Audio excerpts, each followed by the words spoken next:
हाँ जी, good morning बेटा। ਹੁਣ ਆਪਣੇ ਕੋਲ ਸਭ ਤੋਂ ਪਹਿਲਾਂ ਚੈਪਟਰ ਦਾ ਨਾਮ ਹੈ equilibrium of firm and industry under perfect competition. Perfect competition ਉਹ ਸਿਚੁਏਸ਼ਨ ਜਿਹਦੇ ਵਿੱਚ ਨਿਊਮਰਸ ਫਰਮਸ ਹੁੰਦੀਆਂ ਨੇ ਜਿਹੜੀਆਂ ਹੋਮੋਜੀਨੀਅਸ ਪ੍ਰੋਡਕਟ ਪ੍ਰੋਡਿਊਸ ਕਰ ਰਹੀਆਂ ਹੁੰਦੀਆਂ ਨੇ। ਇਹਨਾਂ ਫਰਮ ਦੇ ਗਰੁੱਪ ਨੂੰ ਇੰਡਸਟਰੀ ਕਹਿੰਦੇ ਨੇ। ਸੋ ਇਸ ਚੈਪਟਰ ਦੇ ਵਿੱਚ ਅਸੀਂ ਫਰਮ ਅਤੇ ਇੰਡਸਟਰੀ ਦਾ ਇਕਲਿਬਰੀਅਮ ਅੰਡਰ ਪਰਫੈਕਟ ਕੰਪੀਟੀਸ਼ਨ ਹੈ ਉਸਨੂੰ ਸਟੱਡੀ ਕਰਾਂਗੇ। दो टाइम पीरियड ने साढ़े को शॉर्ट रन इक्विलिब्रियम ते लॉन्ग रन इक्विलिब्रियम। पहला असी फर्म का मीनिंग देखांगे, ठीक है। फिर इक्विलिब्रियम दी कंडीशनस, फिर वो इक्विलिब्रियम दी कंडीशनस मैट किवें हुंदियां ने, उस तो बाद शॉर्ट रन ते लॉन्ग रन दी इक्विलिब्रियम दी गल करांगे।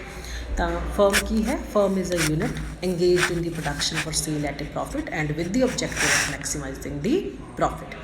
फर्म एक ਉਹ यूनिट ਜਿਹੜੀ प्रोडक्शन ਦੇ ਵਿੱਚ ਜੁੜੀ ਹੋਈ ਹੈ ਤੇ ਪ੍ਰੋਡਕਸ਼ਨ ਕਰਨ ਤੋਂ ਬਾਅਦ ਉਹ ਸੇਲ ਕਰਦੀ ਹੈ। ਉਹ ਸੇਲ ਕਿਹਦੇ ਤੇ ਕਰਦੀ ਹੈ? At a profit. ਤੇ ਉਹਦਾ ਮੇਨ ਆਬਜੈਕਟਿਵ ਕੀ ਹੁੰਦਾ ਹੈ ਫਰਮ ਦਾ? ਪ੍ਰੋਫਿਟ ਅਰਨ ਕਰਨਾ। ਦੇਖੋ ਬੇਟਾ, ਕੋਈ ਵੀ ਬਿਜ਼ਨਸ ਹੈ ਜਿਹੜਾ ਉਹ ਪ੍ਰੋਫਿਟ ਵਾਸਤੇ ਹੀ ਚੱਲ ਰਿਹਾ ਹੁੰਦਾ ਹੈ, ਚੈਰਿਟੀ ਵਾਸਤੇ ਨਹੀਂ ਹੁੰਦਾ। ਹੁਣ ਫਰਮ ਦਾ ਇਕਲਿਬਰੀਅਮ ਕੀ ਹੈ? ਇਕਲਿਬਰੀਅਮ ਉਹ ਪੁਆਇੰਟ ਆਫ ਰੈਸਟ ਹੈ ਜਿੱਥੇ ਇੱਕ ਫਰਮ ਆਪਣੇ ਪ੍ਰੋਫਿਟਸ ਨੂੰ ਜਾਂ ਤਾਂ ਮੈਕਸੀਮਾਈਜ਼ ਕਰਨ ਦੀ ਕੋਸ਼ਿਸ਼ ਕਰਦੀ ਹੈ ਜਾਂ ਲੋਸਿਸ ਨੂੰ ਮਿਨੀਮਾਈਜ਼ ਕਰਨ ਦੀ ਕੋਸ਼ਿਸ਼ ਕਰਦੀ ਹੈ, ਘਟਾਉਣ ਦੀ ਕੋਸ਼ਿਸ਼ ਕਰਦੀ ਹੈ। ਸੋ ਜਦੋਂ ਇੱਕ ਫਰਮ ਇਕਲਿਬਰੀਅਮ ਦੇ ਵਿੱਚ ਹੈ, ਇਹਦਾ ਮਤਲਬ ਉਹ ਸੈਟਿਸਫੈਕਸ਼ਨ ਦੇ ਪੁਆਇੰਟ ਦੇ ਉੱਤੇ ਹੈ ਅਤੇ ਉਹ ਜਿੰਨੀ ਐਗਜ਼ਿਸਟਿੰਗ ਅਮਾਊਂਟ ਆਫ ਆਊਟਪੁੱਟ ਹੈ, ਉਹ ਜਿੰਨੀ ਪ੍ਰੋਡਿਊਸ ਕਰ ਰਹੀ ਹੈ, ਉਹਦੇ ਉੱਤੇ ਉਹਨੂੰ ਫੁੱਲ ਸੈਟਿਸਫੈਕਸ਼ਨ ਮਿਲਦੀ ਹੈ। ਇਟ ਮੀਨਸ ਇਕਲਿਬਰੀਅਮ ਦੀ ਸਿਚੁਏਸ਼ਨ ਦੇ ਵਿੱਚ ਇੱਕ ਫਰਮ ਨੂੰ ਆਪਣੀ ਆਊਟਪੁੱਟ ਨੂੰ ਵਧਾਉਣ ਜਾਂ ਘਟਾਉਣ ਦੀ ਕੋਈ ਵੀ ਟੈਂਡੈਂਸੀ ਨਹੀਂ ਹੋਊਗੀ। ਫਰਮ ਉਸ ਸਿਚੁਏਸ਼ਨ ਦੇ ਵਿੱਚ ਜਾਂ ਤਾਂ ਮੈਕਸੀਮਮ ਪ੍ਰੋਫਿਟਸ ਅਰਨ ਕਰ ਰਹੀ ਹੋਊਗੀ ਜਾਂ ਮਿਨੀਮਮ ਲੋਸਿਸ ਇਨਕਰ ਕਰ ਰਹੀ ਹੋਊਗੀ, ਠੀਕ ਹੈ। ਕੋਈ ਵੀ ਇੱਕ ਡੈਫੀਨੇਸ਼ਨ ਉਸ ਤੋਂ ਬਾਅਦ ਬੇਟਾ ਤੁਸੀਂ ਕਰ ਸਕਦੇ ਹੋ।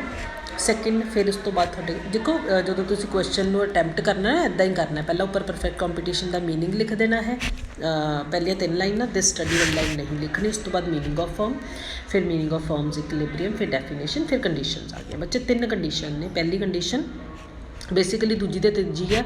ਪਹਿਲੀ ਕੰਡੀਸ਼ਨ ਹੈ ਸਿਰਫ ਪ੍ਰੋਫਿਟ ਵਾਲੀ ਹੈ, ਮਤਲਬ ਪ੍ਰੋਫਿਟ ਹਰੇਕ ਫਰਮ ਹੈ ਜਿਹੜੀ ਉਹ ਮੈਕਸੀਮਮ ਪ੍ਰੋਫਿਟ ਅਰਨ ਕਰਨ ਦੀ ਕੋਸ਼ਿਸ਼ ਕਰਦੀ ਹੈ। ਪ੍ਰੋਫਿਟ ਕਿੱਥੋਂ ਨਿਕਲਦੇ ਨੇ? TR ਮਾਈਨਸ TC, ਰੈਵਨਿਊ 'ਚੋਂ ਕਾਸਟ ਕੱਢ ਕੇ, ਇਨਕਮ 'ਚੋਂ ਖਰਚਾ ਕੱਢ ਕੇ, ਠੀਕ ਹੈ। ਸੋ ਹਰੇਕ ਫਰਮ ਦਾ ਆਬਜੈਕਟਿਵ ਹੁੰਦਾ ਹੈ ਕਿ ਉਹਦਾ ਜਿਹੜਾ ਪ੍ਰੋਫਿਟ ਹੈ ਉਹ ਮੈਕਸੀਮਮ ਹੋਵੇ। ਸੈਕਿੰਡ ਕੰਡੀਸ਼ਨ ਹੈ MC should be equal to MR, marginal cost. Change in cost should be equal to change in revenue. Third condition ਹੈ MC curve cuts MR curve from below. ਜਿਹੜੀ marginal caste curve ਹੈ ਉਹ MR curve ਨੂੰ ਨੀਚੇ ਤੋਂ ਕੱਟ ਕਰੇ।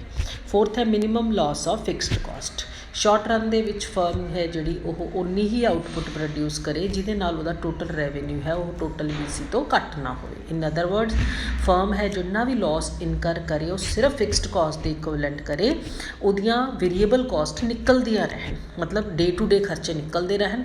ਜੇ ਫਿਕਸਡ ਕਾਸਟ ਦਾ ਲਾਸ ਹੁੰਦਾ ਤਾਂ ਵੀ ਫਰਮ ਨੂੰ ਆਪਣੀ ਜਿਹੜੀ ਪ੍ਰੋਡਕਸ਼ਨ ਹੈ ਸ਼ਾਰਟ ਰਨ ਦੇ ਵਿੱਚ ਕਰਦੇ ਰਹਿਣਾ ਚਾਹੀਦਾ ਹੈ।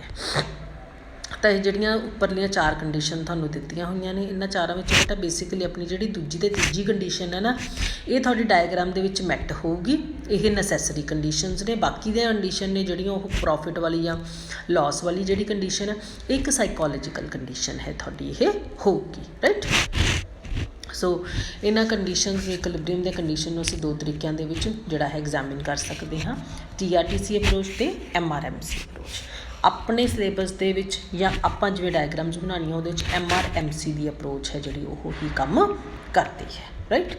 ਸੋ MRMC ਦੀ ਅਪਰੋਚ ਮੈਂ ਤੁਹਾਨੂੰ ਨੈਕਸਟ ਵੀਡੀਓ ਦੇ ਵਿੱਚ ਕਰ ਲਾਂਗੀ। ਟਿਲ ਦੈਨ ਗੁੱਡ ਬਾਏ ਬੇਟਾ।